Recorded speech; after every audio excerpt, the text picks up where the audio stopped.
Hello, greetings from New York. My name is Roshi. On behalf of the New Schools MA TESOL program and the New York State TESOL and the ITFL ESOL Special Interest Group, I'm so pleased to host a webinar today presented by Matt Kolbusz. It's called 5 EdTech Solutions to Look After the Once Neglected Cinderella Skill. According to the SLA studies, listening is the first and the weakest language skill acquired by ESL and EFL students. Even though up to 45% of daily communication is listening, and up to 80% of it is listening, listening had once been perceived as an automatic passive skill, where instructors placed much more importance on its stepsister skills, such as reading, writing, and speaking. Since then, a greater emphasis has been placed on active listening strategies to improve students' listening comprehension.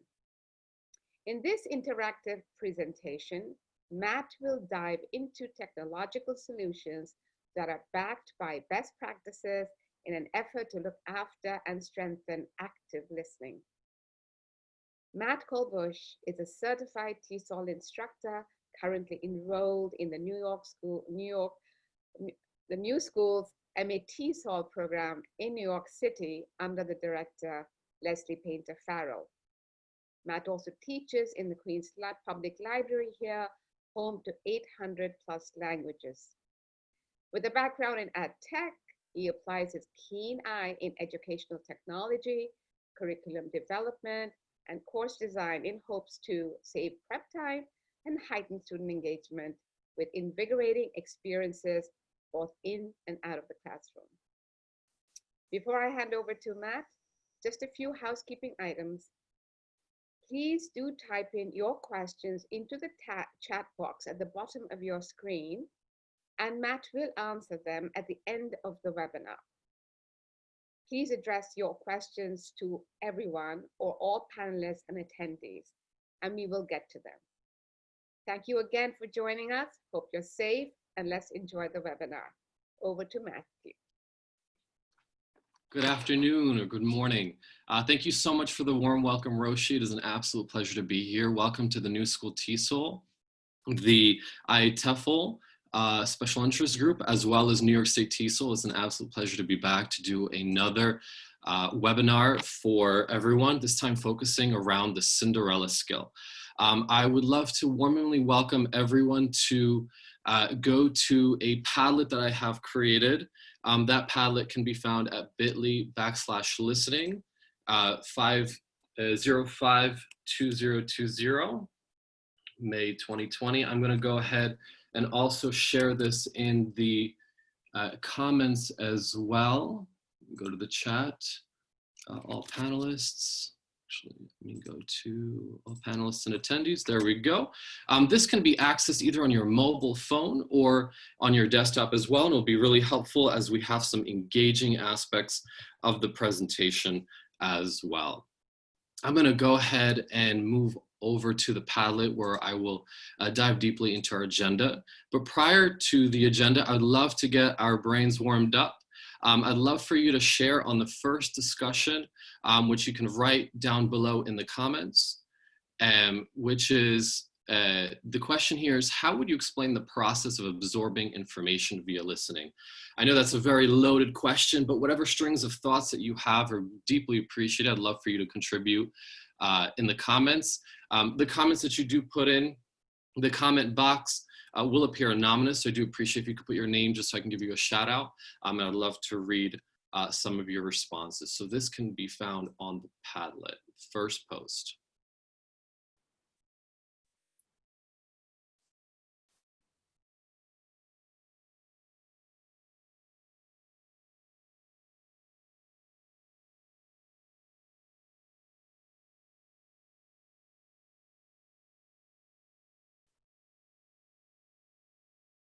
Awesome. I will go over a couple of the responses. In regards to the question of how would you explain the process of absorbing information via listening, we have some great responses here. Lubick has one from a wellness perspective: time to be patient, hold space, and truly engage in absorption. Brian also has added thinking about what they hear. We also have one from Karen: overwhelming for our students. I definitely agree. As an intermediate level instructor, I definitely can relate to that very well. When I hear the word absorb, I think of a word sponge. Leanne, that's an awesome way to really describe it. I'm really excited because I have a lot of great neuroscience videos that I'm going to show you in just a little bit to really be able to understand that process. And hopefully that process will be able to really better inform the activities that you choose for the classroom. Decoding and processing, yes, those are definitely really important keywords, Leslie. Give the students something to listen for. I see here from Gloria within the chat box. Difficult for ELLs to absorb information with some type of focus or graphic organizer. Sherry, yes, I think that is an excellent way to really assist in the process. Pronunciation being a difficulty, processing. Awesome. I love all this interaction. This is so great. Got me excited. Well done in the warm-up. Feel free to contribute. This is just an example throughout the entire process here. Caitlin, I will actually send you the link. So I'm going to send out the link. This is the permanent link. The other link, the shorter one, is just a proxy to get you onto this website. Absolutely. Wonderful. It keeps going. I love it. This is just an example. Throughout the entire presentation, you are more than welcome to ask your questions either in the chat box that we have on Zoom or within the Padlet. I will be holding off Q&A until the last 15 to 20 minutes, only because I'm going to do a super big deep dive into listening. And I'm really excited, and I hope you are as well. Feel free to also add your intellect and experience under the posts as well. So to start off, the agenda for today, we're going to start with the story of the Cinderella skill and its criticisms and things that really come out of second language acquisition. We're going to take a deep dive into neuroscience as well, so that you understand the difference between the receptive skills. From there, 1 and 2, we're going to go into the top 5 tech solutions, which is, I'm sure, what everyone is really excited for, and definitely their main purpose to coming to the webinar. And then we're going to do a nice Q&A at the end. So we're going to begin with the Cinderella story in EFL context, and this is 2-part. We have a very famous researcher named David Noonan, who is basically the one who coined the Cinderella skill through his research, and one of his colleagues, another researcher, was able to paraphrase or summarize it in this form. So I'm going to read it verbatim. Feel free to listen along. As it is known, the story of Cinderella is about a young girl being obliged to work for her dominant stepsisters, who were cruel as well. She has behaved as a meritless person without any rights. Namely, she had no right to speak and was a passive listener. Her dominant sisters did all of the speech. Hence, listening skill is called the Cinderella skill. However, listening is vital in language learning in that it provides input for the learner. Without understanding input, students can't learn anything. And we're going to see this theme of inputs throughout the presentation today.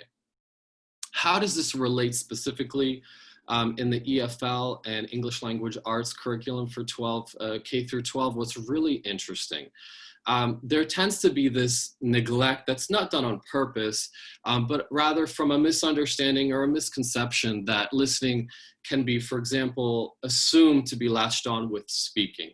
And so we have this tendency to view listening comprehension specifically as an ability that develops intuitively, naturally, that it doesn't need to be instructed, it doesn't need to be taught.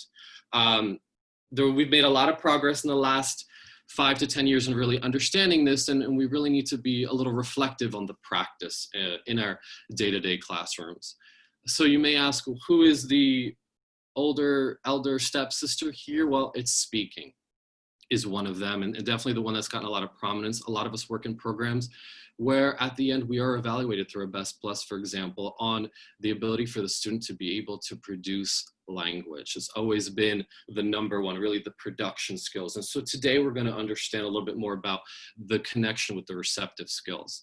And how does this also inform us in terms of assessment? Well, it doesn't provide us with clear guidelines in terms of how are we actually assessing listening.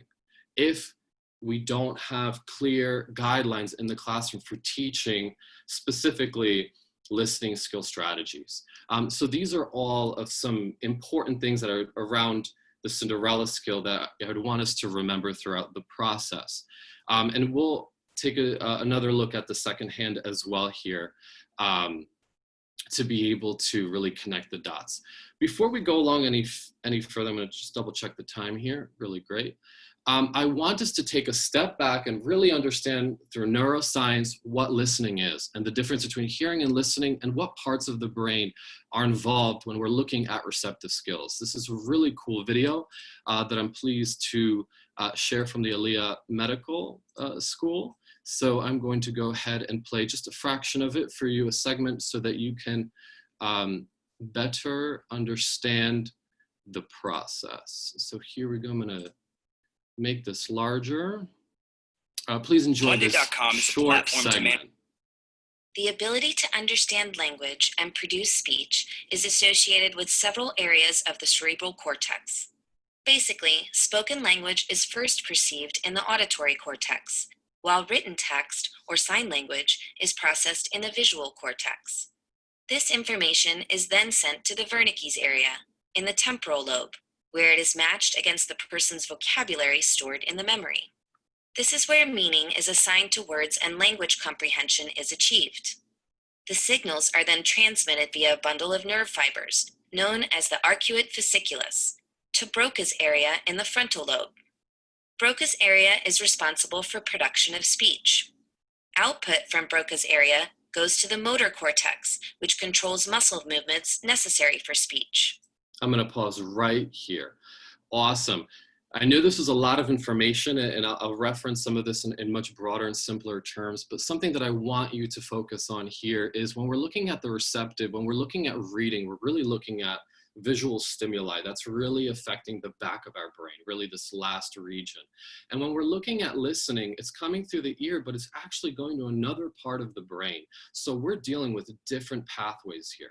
Once the information accumulates in their respective areas for the receptive skills, they're then matched with word recognition, for example, and background experiences, which is in the hypothalamus and the amygdala. And that information then goes to the front part of the brain where we do all of our cognitive critical thinking skills. And it is actually where the process of speaking really does a lot of the cognitive information that prepares students for speaking happens. That finally informs this motor region in the top part of the brain, which then tells the individual to really open their jaw and really start to produce sounds. So it's really interesting to really see that language comprehension actually happens in Wernicke's area in the middle part of the brain, and speaking production happens in a completely different part of the brain. So we're looking at all of these really complex systems that are working together one by one, seeing where they start and seeing where they end. I'm going to go ahead and move on from the ability to understand.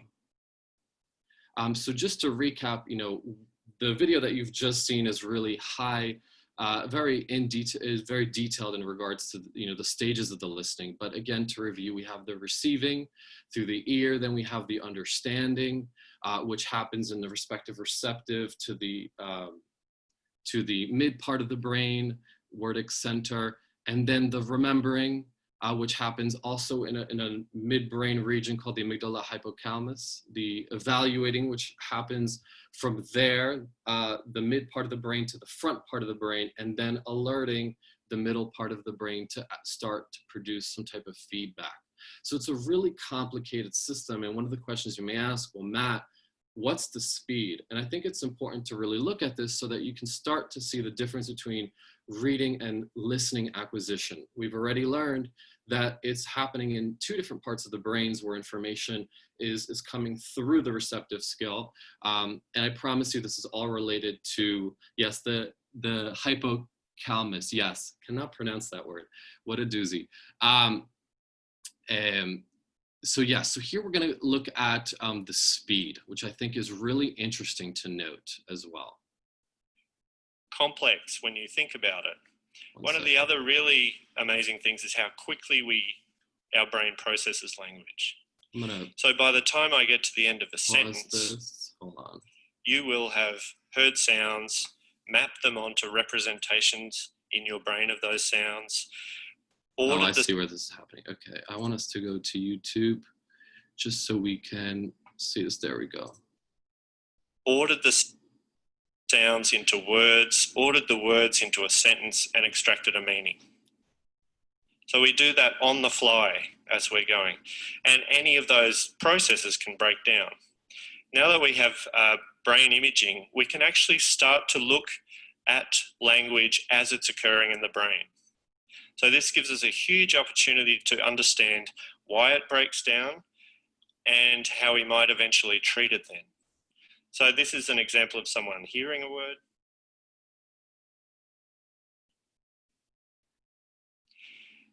And that's in milliseconds down the bottom. So again, it's incredibly rapid what we do. It involves a network of regions, not just one. And it differs depending on what we're doing with language. So here you're going to see the contrast with seeing a word. Will start at the back end of the brain, and move forward in this wave that happens incredibly quickly. So we now have this technology to start looking at what happens in the brain. Awesome. So as we can see here, seeing a word is actually processed in 0.5 seconds, as opposed to processing a word or sentence, which the processing is longer. It's closer to 0.9 of a second or a full second.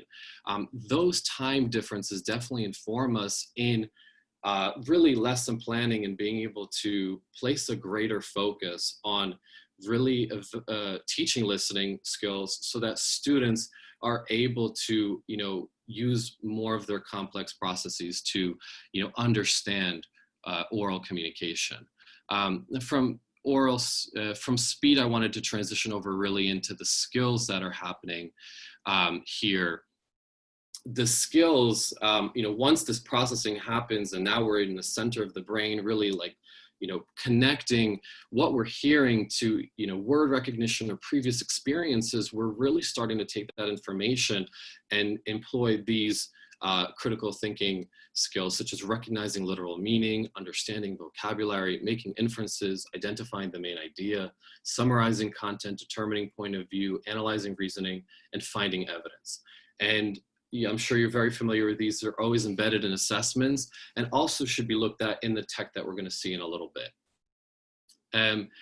Question is, I'm sure you're thinking about, well, how do you strengthen listening skills, right? You can do X, Y, and Z, so many activities. And this video is really going to go into neural pathways. And this is directly related to technology because we're going to learn that technology will allow us to create more circuits and more connections in the brain. And I'm going to show you this right here in this video, which I find to be really interesting. Let me go to... Achieve a goal. Say you're learning how to shoot a free throw. If it's your first time doing it, you don't yet have a pathway for that movement in your brain. You need to create it. Let's use an analogy to look at what's happening in the brain during this time.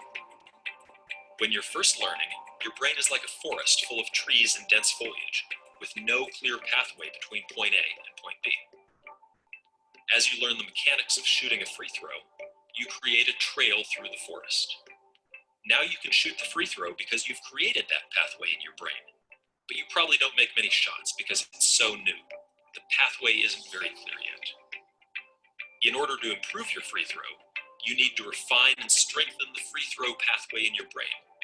The way you do that is through practice.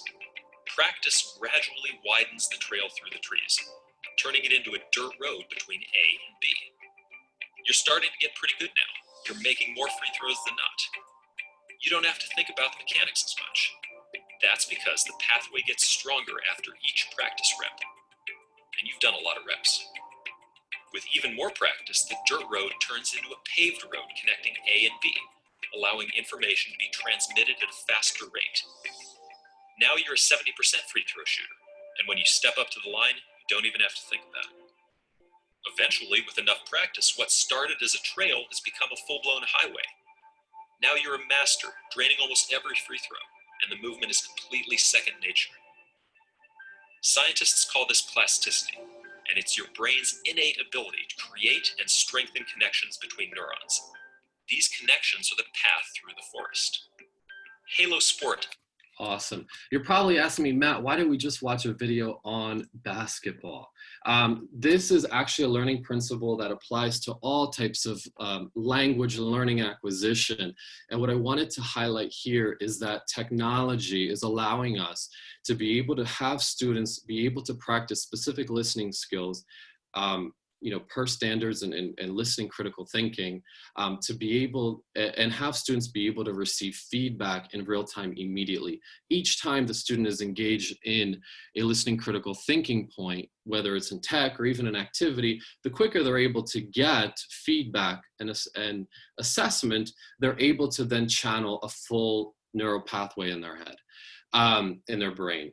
Without this ability to have feedback be given immediately through assessment and tech, there really doesn't really allow the student to develop the neural pathway, because a lot of the neural pathway has to do with a reward or a consequence, the getting it correct or not getting it right, or leveling up in a game, such as a video game. So there's a lot of science here that really backs up that students really need repetitive repetition in whatever it is that is a critical thinking skill. Also, how does this, really connect to outside of the classroom when students are really in, a work setting, for example? Students are constantly challenged with having to go through one of the three processes here, and that's repeating, paraphrasing, and reflecting. On a high level, looking at these three columns, you could see that paraphrasing and reflecting requires a lot more thinking and more steps cognitively.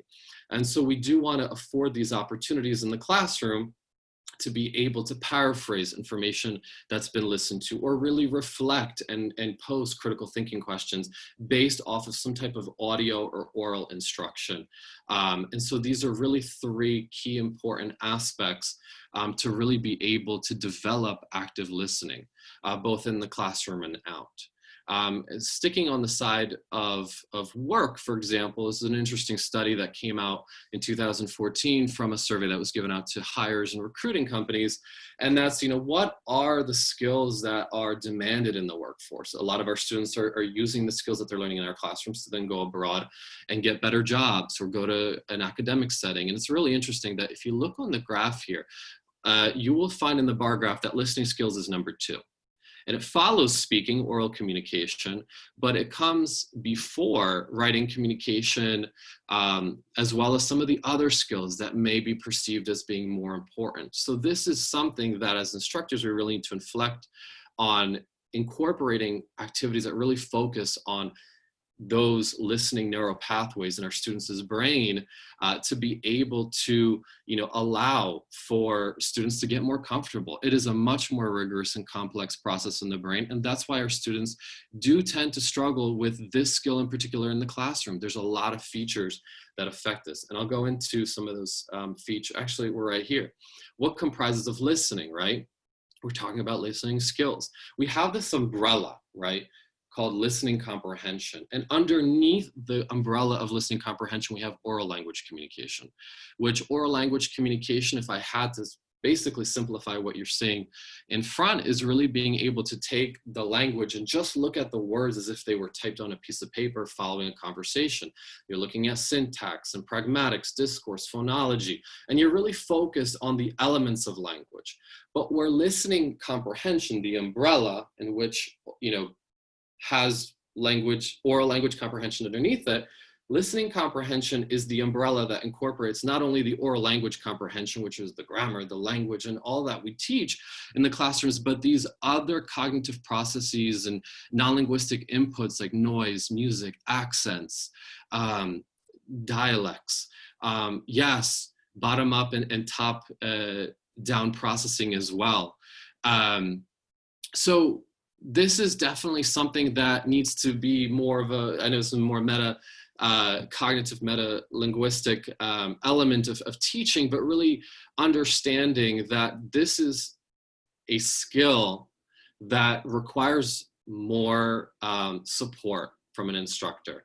And again, I have here written a bottom-up processing view, especially for students, that are going out there and really exposing themselves to the language and having to really follow details, right? And then later be able to conceptualize what it is that's being communicated, or top down, which is what a lot happens in imaginative thinking. Really, we think in concepts and strings of thoughts, and then we start to focus in on those individual fantasies or imaginations.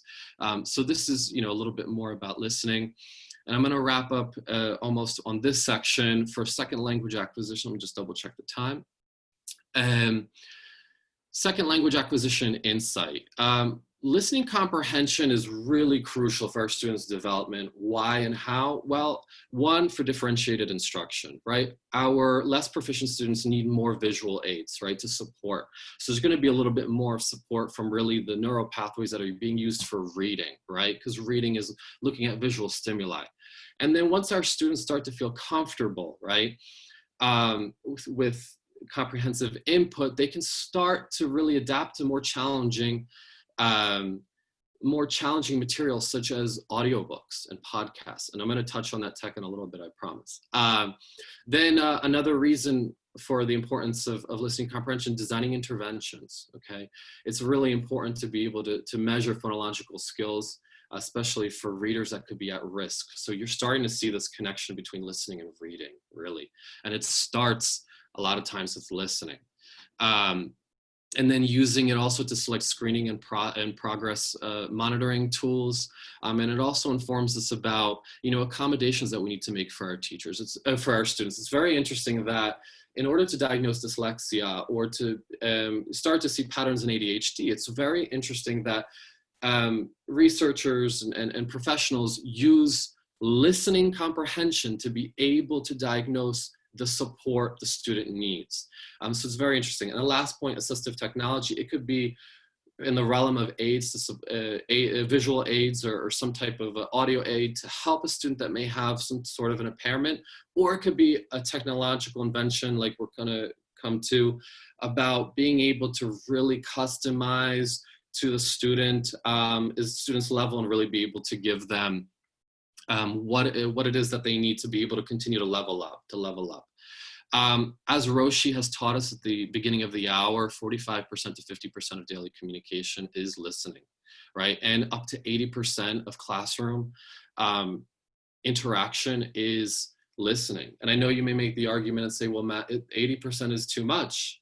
But when we're limiting it to just oral instructions, teacher talking time, and interactions with classmates, it's not necessarily honing in on these critical listening skills that need to be honed on into to be able to really expand and grow that. Again, we're dealing with muscles in the brain that we're looking to strengthen to be able to have students really overcome their issues in listening.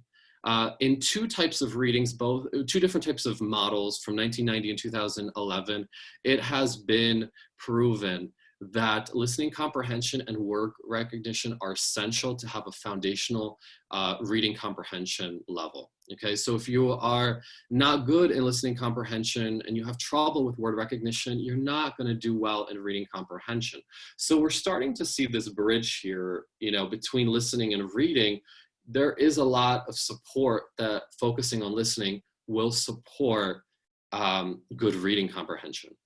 And number 4, this just goes over specifically the parts of the brain, but in more of a educational aspect in terms of auditory processing, attention, working memory, executive functioning. I mean, my gosh, there's so many systems here that are involved with listening, and the listening is usually attached to some form of productive skill. So that's going to add on more systems to what the student needs to process to be able to then deliver. So we really need to focus here on these foundations. And then 5 and 6 are similar in terms of, students that are lacking early in listening are at risk of having challenges in literacy. okay, as well as having acquisition of general background knowledge and content-specific knowledge. Why is that? So much information absorbed through listening.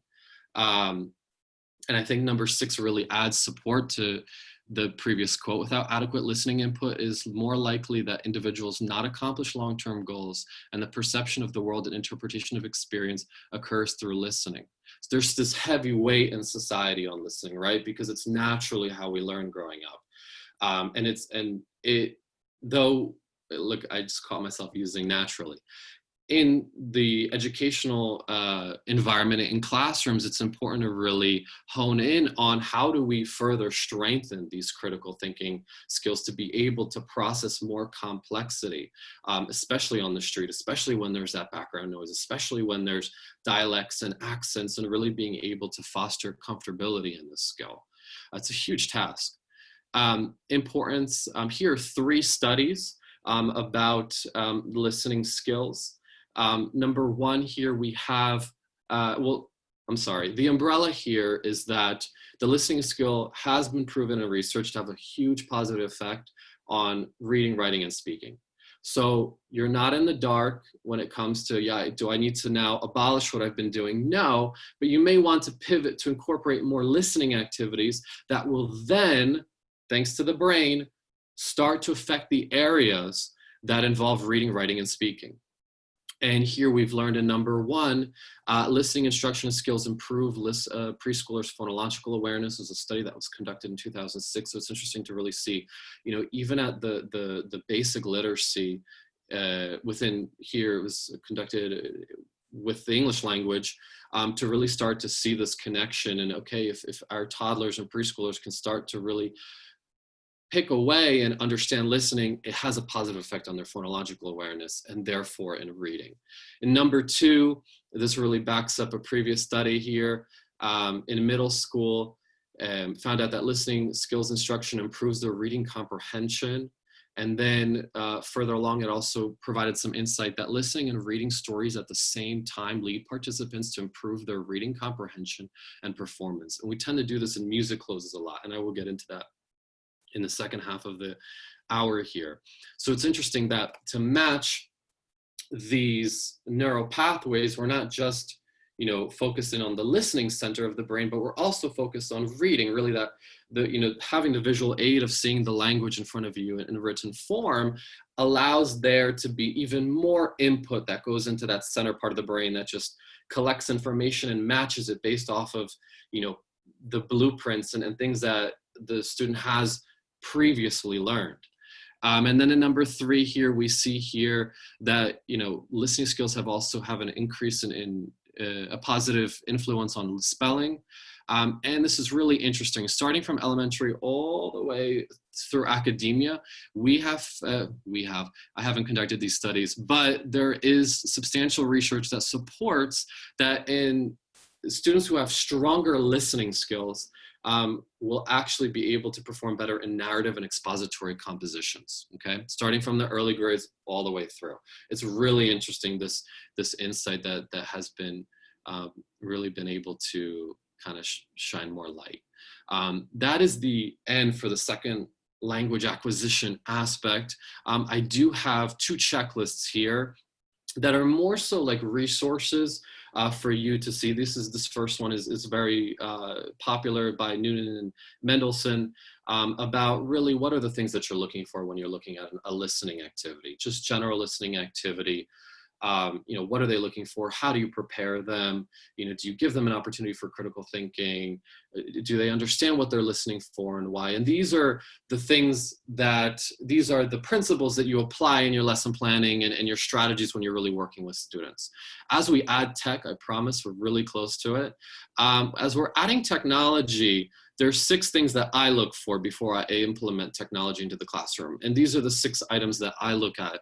And this is general for all the skills. And number 1, ease of use for instructor and student. Really, if the students are having a difficulty and you've spent hours and hours trying to understand the technology, it's not your fault, okay? Number two is cross-platform capability. You know, having students, some are limited to just a smartphone, others are limited to just a desktop, really being able to work with resources that are cross-platform. Number three is free and affordable to use. A lot of our students, you know, may come from backgrounds where they don't have the financial resources to afford high tech. And in this presentation, I focus on a lot of free and affordable tech so that you can implement it in the classroom starting right after this presentation. Number four, library of multi-use resources. You know, you want to deal with resources that have a lot of different content that you can play with and pick.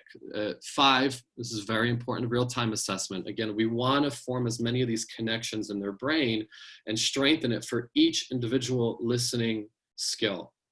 And this needs to come with some sort of feedback, right? And when you're dealing with large classes, it's really hard to give individual feedback. So tech really stands in the place and supports you there.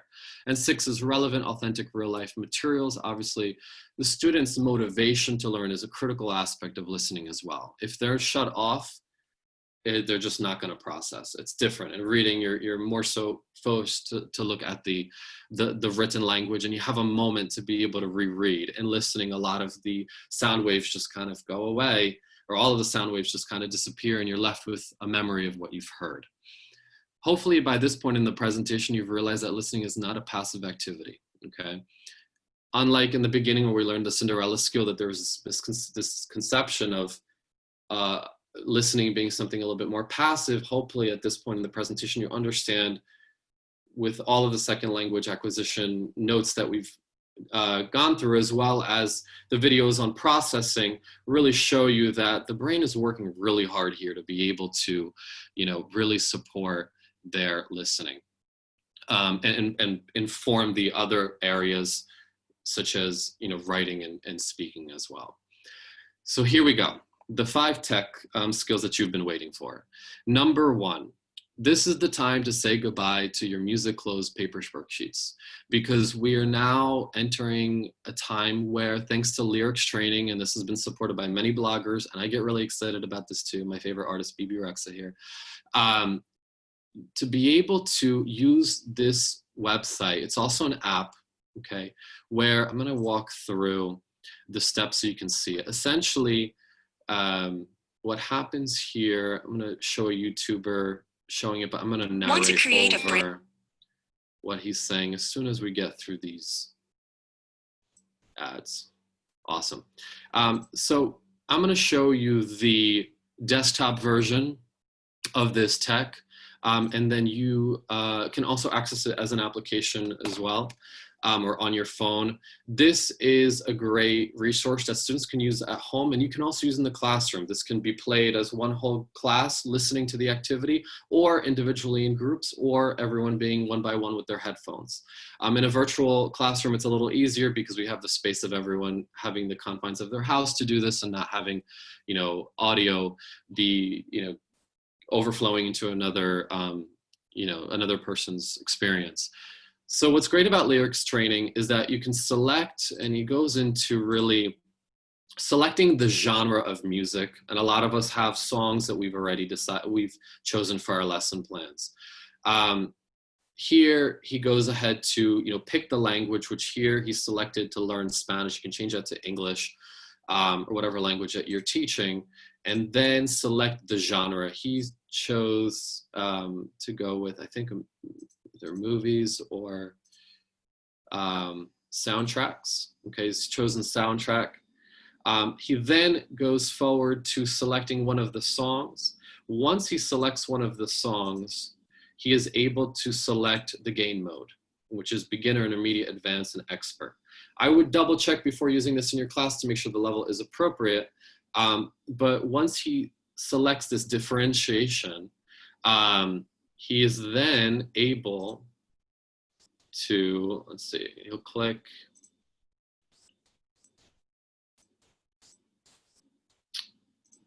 Gosh, he'll select the level.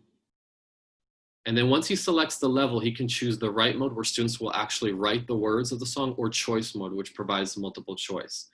What is really great here is that as the song is playing, the students need to, in real time, be able to fill in the word based off of multiple choice or from what they hear to really fill in the blank. What's great is as the music video is playing without subtitles, if a student does not select the word for the line, the music video will pause and allow the student to answer. If they get it wrong or they don't answer over a period of time, the same line or segment of the music video will repeat to give them that opportunity to re-listen, to listen again. And so they will go through this process throughout the entire song to really be able to select the correct song, and it gives them their immediate feedback, okay? Which is great. This is an easier version with multiple choice. And there's bonus rounds, and then they can move ahead and choose harder rounds. So I know, yeah, so this is, I'm like tempted to read all of your really great questions, and I'll get there in a moment. I gotta focus. But thank you, I really appreciate all the input. There's a lot of research behind this as well. You're more than welcome to check out Garcia and Ziegler from 2015. And from those, there's phenomenal information here about really being able to use this in the classroom. And what's great, like I said before, you can play it as a whole class or you can have them be individually, but it's that one-on-one time, right? You no longer have to run around and check or really resort to another student's background information. The tech checks it for them in real time. Yes, I will tell you, this is a free resource. However, students and teachers can play this up to 3 times a day free. So either the same song 3 times or 3 different songs. So we have to get a little creative with how we use it. I recommend either using multiple browsers. Don't let them know I told you that. Use multiple browsers, and I believe it gives you a different experience. Or using different devices, and you're able to reuse the 3. It's 3 per day for the rest of your life. There's no 90-day, no 60-day here.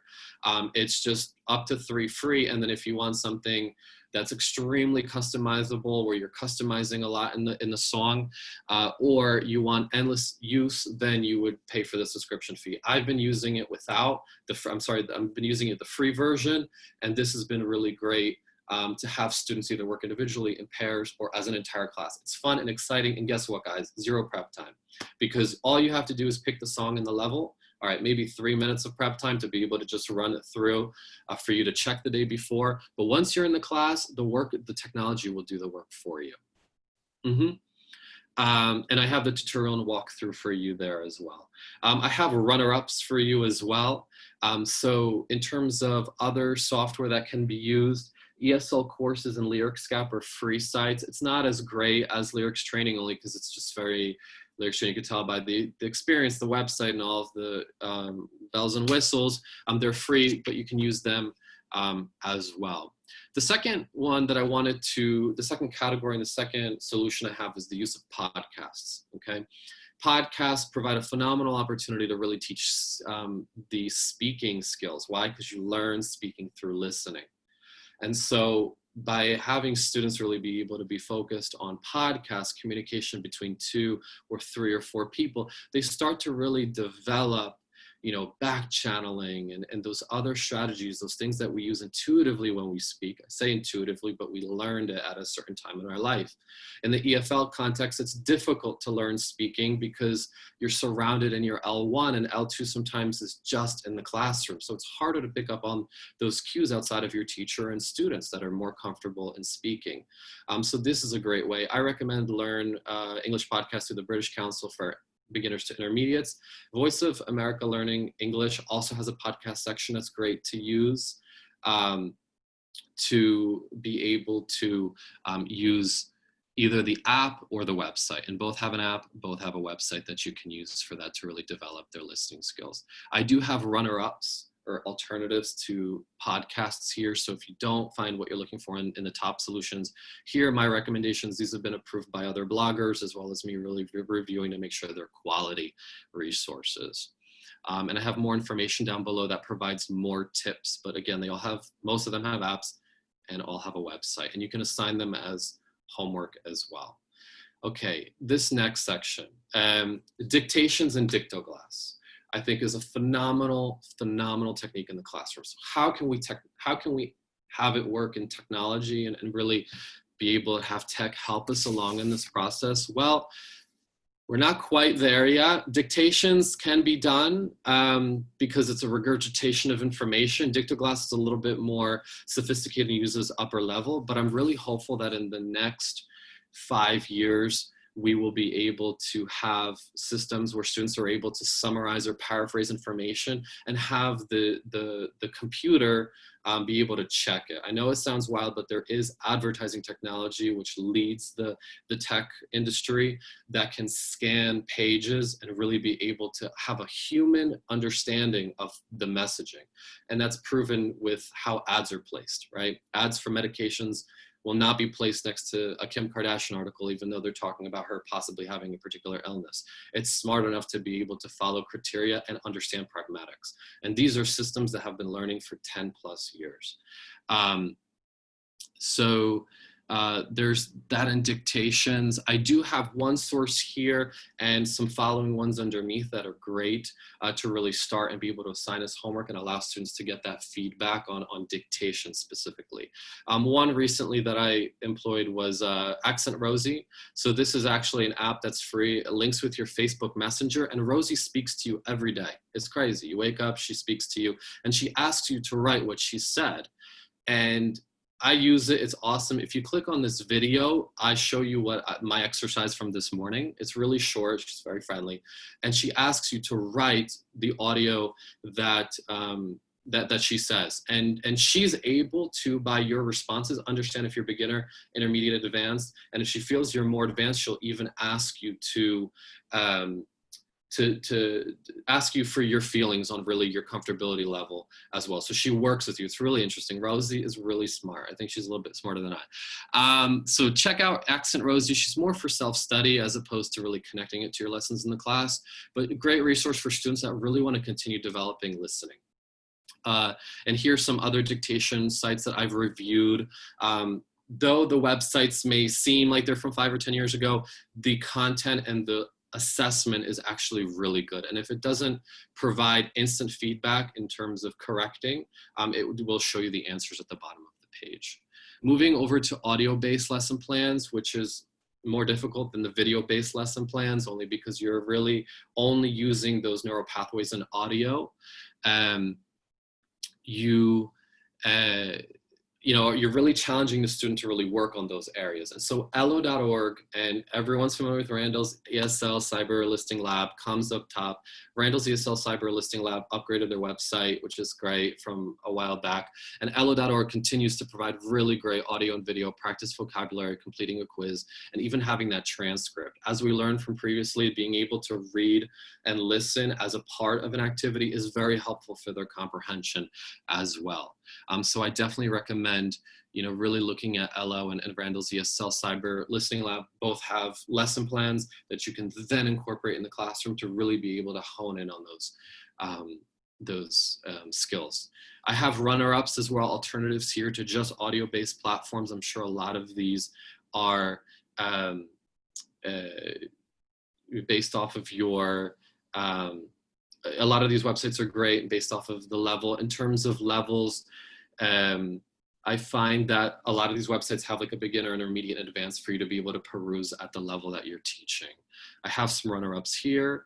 The last, second to last one I have here is, where's video? Video-based listening plan. For my beginners, I recommend ESL Video. For my intermediates, I recommend the English Central site, and for the advanced, I recommend EdTED Talk. All three of them have, the video, a pre-question, being able to use videos. English Central has a ton of intermediate level. I mean, it's really awesome. The advanced, really being able to really focus in on the more higher level critical thinking, listening skills, and also being able to have a transcript. So I believe that these three are great starters for you to really be able to go in and start to pull listening material to really help develop the listening part of the brain, which is not the same as the reading. There is overlap, but it's a different skill set here. Wonderful. I'm sure a lot of you are familiar. I'll tap into one so I'm able to really show you, but here's EnglishCentral.com.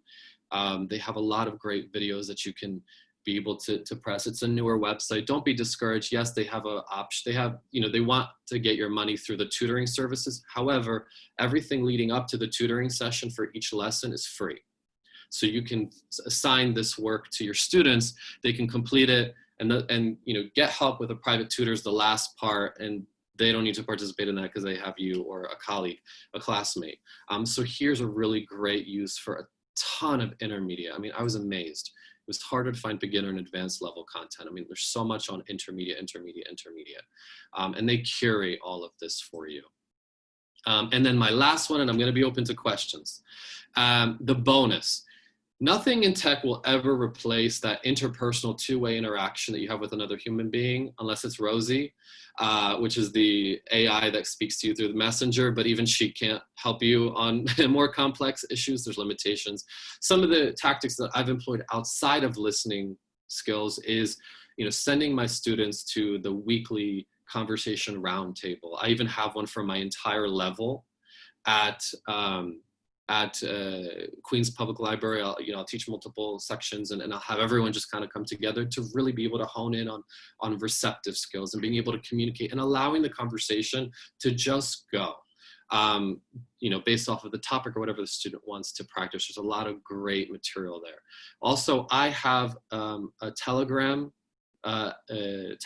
which is just like WhatsApp. They say it's safer. It's debatable.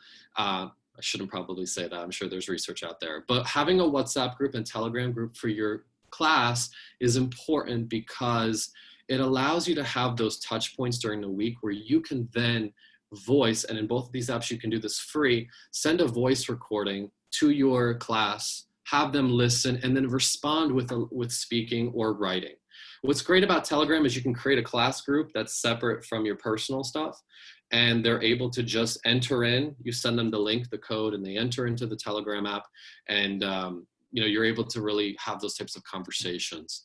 And then WhatsApp, I'm sure everyone's really familiar with that one as well. But choose an app that has a voice messaging capabilities, really connect. I know we want to keep a level of professionalism, but again, you're mimicking what their experiences are going to be like outside of the classroom in terms of their conversations. So the more comfortable they get with your accent and the accents from classmates in the classroom, the more they're able to really develop their listening. I did so I believe in WhatsApp you can hit voice and then you can record and you can send it to the whole group and they have to listen and they can respond. And 3, virtual pen pals. Summer of 2018, I tasked my summer conversation listening speaking students with meeting pen pals on an app called Tandem. And I'm going to play this in the background, but basically Tandem is a free application where students go on to be able to learn or be able to find conversation partners. Right? So maybe getting to a conversation group is challenging. Here they can go on to start conversations. I know you're probably thinking, yikes, this is like an open play, like you can meet anybody on here.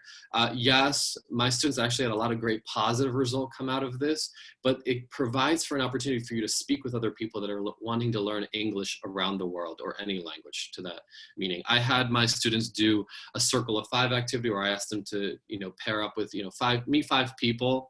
Tandem safe for teenagers? That's a really good question. I'm not sure. I would look into that. But with Tandem, I had 18 plus as my students. And I had them go out and meet people. I, of course, told them, like, listen, if you fall into any one of these uncomfortable situations, this is not a good partner. But if you fall into these conversations, it could be an opportunity for you to really practice your English with other students. And so they were able to develop friendships and really, I gave them questions to ask to kind of lead the conversation. They would have audio exchanges or texting exchanges, and they have full power to block people completely like they would on any social media messaging app. So, and that I've done with my intermediates, high intermediates, and my advanced. And then they were able to then later, share about what they've learned. And the last one is virtual meetups. With virtual meetups, if I'm sure you're familiar with the website meetup.com, which is where individuals in metropolitan areas can come together to go to some type of a lounge or bar to really be able to practice personal communication with other people. And it's really low stakes because everyone is either trying to learn or practice a language. And it's a really fun language opportunity. Right now, meetup.com is allowing their leaders, their organization leaders, because meetup.com consists of a lot of different organizations that students can choose from, are really doing like online virtual hours where people can come together and talk, or you can send them to your program's conversation group to really be able to really hone in on that. Awesome. Last two, and I'm all up for your question. So with honorary mentions, I'm not going to go in depth on these only because these are paid subscriptions. So if your program has the financial capability to purchase these, that's awesome. If not, then it may not be of best interest, but essentially they're platforms where students can go in and register on an account, take lessons. In, I believe, listen-wise, the teachers, and you're able to see how well they do on all of their listening activities in real time, what questions they got wrong, what listening skills related to. And so it's this full software that's online, it's virtual, and they go in and they do the assignments and they're able to see how well they're doing in particular listening skills. BCU.com is another one. BCU is a website application where it's more so, there's not necessarily a large overarching platform where you can see the students individual work, or not that I'm aware of, but they have custom lesson plans for each of the learning skills. And there's a little bit more of a restriction there in terms of how much I believe they can access during the trial. But I wanted to put those out there in case they're an opportunity. That is it in terms of new information. I know I just gave you so much. I've been rambling a bit as well. I am open to your questions and answers. I didn't mean to gloss over them during the presentation. I just wanted to get through some of these concepts. Yes, the Padlet link, you can keep it. That's the permanent link. So you will have this. Thank you so much, Laura. You will have this for your reference. I encourage you to come back, post your comments, what worked and what didn't. I see some questions here. Let me get to them. I'll also have Roshi join on and as well. If you can help me with the Q&A, we'd love to. I think I'll start with the last one. These are great resources and I will definitely use them in the classroom, but most of them are structured with beginner, intermediate, and advanced. However, what if your students in the class have a mixed level, intermediate and advanced, or all three? Is that 100%? So what's really great about each resource that I've presented, there's the ability to select a more advanced or an intermediate level assignment. Sometimes I believe you can perhaps give two assignments, one that's an intermediate, one that's advanced, and see if students can handle it. If not, you can, some of the, like lyrics training, for example, when students go on, they can choose for themselves intermediate or advanced of the same activity. And that's what I really love about a lot of these resources. It's the same material that you can talk about to the whole class, but everyone's experience is slightly different based off of their ability to be maybe low intermediate, intermediate, advanced. And so there's a little bit of trial and effort here on the students really to figure out what works. But I definitely believe that a lot of the comprehension questions will really support, and they're multi-leveled as they're listed. So some questions are easier, some are more challenging, and probably the last ones are probably the most challenging. And so it's great to kind of give them. that sort of also ties into the other earlier question about grade levels. What levels are these apps geared to? And you mentioned, beginner. Yes. Another question is, how does Queen's Library deal with privacy issues on these programs, especially if it's assigned as opposed to personal choice? Assigned as opposed to personal choice. Sure. Privacy. Right. So when in a lot of the activities, it doesn't. If it's an activity that doesn't require an account, that information is not stored. So as soon as the session is over for that student, if it's doing the listening and then the listening comprehension, that information is not stored. And so a lot of these links, especially in the virtual classroom, I'll use for homework, and I'll have students report back or check that they've done it. For a lot of the software, I don't have a dashboard that tells me who did and who didn't. So there isn't really a record of any work done. Mm-hmm. Okay? And then for the, I'm sure you're talking about Tandem. Tandem, the app, when I did the summer conversation, I gave them the option between Tandem and you know, a local neighbor or an English native speaker. So I gave alternatives if they didn't feel comfortable. Mm-hmm. That makes So sense. having a speaking listening partner. Thank you. And here's a question about, do the variety of accents in podcasts, for example, cause problems like British or American? Oh, Or, 100%, 100%. And I think that's the best practice right? because, Or is it a good thing? Yeah. yeah, it's amazing. It's amazing when those issues are in the classroom because that affects listening comprehension, right? They've learned the word or the structure, and then they go on the street and they hear gonna and not going to. And then they say, teacher, well, what happened? In a lot of oral communications, gonna, right? And so that the listening activities catch that, and it gives you that opportunity to train the students. Say, listen, this is how it's written, this is how it's said, and perhaps, you know, these contexts, and this is how you're gonna find it in X, Y, and Z.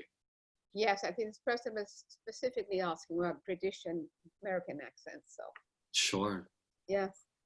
So is a British Council podcast British English? Yes, there's a British accent. Yes, it has its form. I think it's a great basis to use. Um, that's a good question. I, don't have an issue giving those assignments out. If I catch those, if I catch the variations in writing, then I'll address that with the students, or I'll address it previously in like a pre-question prior to looking at the exercise, being like, you're going to catch X, Y, and Z in terms of phrasing, spoken phrasing, and that's, more exclusive to British English. I would never avoid it because students are going to hear it one way or another. Especially if they meet somebody that was another student or, a British fellow here walking in New York City, for example. So I definitely think it's good for them to have that knowledge. Yes, I agree. This was an earlier question before you went into the 5 solutions. Do students have to be on Zoom or phone for everyone to participate? When you talk about listening and using the different... And that's the beauty of this, is you're allowed to just give them, 5 to 10 to 15 or 20 minutes, depending on the length of the activity, to be able to work on it individually. And that's what I love. In my classes, we don't spend the entire time frame together walking, hand holding through, every post on Padlet and every assignment. I give them that time to, detach from me, do their best, and then report back on areas that were confusing. I usually will put them into speaking groups after these types of listening activities to be able to assess, how much was attained, or where there were problem areas, or what kind of answers they got wrong. And you can use a polling platform as a way to check multiple choice questions and et cetera, if we're looking for a direct way to see how students are doing. How they're doing, okay. Yeah. Just personally, somebody asked, do you prefer Telegram or WhatsApp? I like to keep my personal and my work related separate. So I use Telegram exclusively for ESL teaching and my WhatsApp for personal. I just like to keep those avenues because in Telegram, students can also message you individually. And, I just want my feeds to be separate. Oh, that's interesting. Yeah. Yes. There's another question, if you can see down here. Breaking News English offers articles recited in both British and American accents. Awesome. At different speeds. Very good for dictation, writing, and practice. But sometimes the spellings are weird for American-based students. I know a lot of our students here would like the American, they ask for that. So. Right. See, a lot of this comes down to publishing. And I understand from the publisher's standpoint that they want to cater to a particular audience. And so it really trickles down into our classes and like seeing the word color and spelled O-U-R and O-R, and Matt, what's the correct spelling, or certain phrases that are said. And I think that's just an open conversation that needs to be had. It's be like, this is, more of a British English, phrasing or spelling, and in American English, this is what we use. They like to know those types of things. I find that I haven't run into so many. Is your British is better? Well, everything sounds better in a British accent. If you ever have to confess Absolutely. to something. But this is a great presentation. I think someone asked earlier about these apps. Do you recommend them for 2nd and 4th graders? I'm sorry, which app? 2nd and 4th graders. I guess the teacher's teaching K through 12. And what do I recommend? I'm sorry, the first part. Recommend any of these apps for them, for the younger kids? So, you know, that's actually interesting. As I was doing a lot of research, I was coming across sites that deal with K through 5 that are more appropriate to their ages. So there are websites. If you wanted to follow up with me through email, whoever asked that question, my email's at the top of this presentation. I'm more than happy to send over the websites that I came across, but I would then probably geared more towards that being a more appropriate for, you know, those that are grade 5 and younger. Okay, wonderful. Great presentation. Thank you. And yes, it will be recorded. It is Wonderful. recorded and shared later on. But Matt, if you could put up your email, that would be amazing. I think Sure. asking for that. I've read over here, matthew.queenslibrary@gmail.com. Okay, and I want to thank you and also remind everybody that New York State TESOL, I think Laura sent a message on June 15th. There is a contest. I guess we can send the link out later on to everyone. But Matt, thank you so much. This is amazing information. And I would like to go through it slowly and try to apply these as we go along. Thank you so very much. And everyone on the call today, thank you so much for joining us. This has been fabulous. Have a great day. Thank you so much for joining. Stay safe, everyone.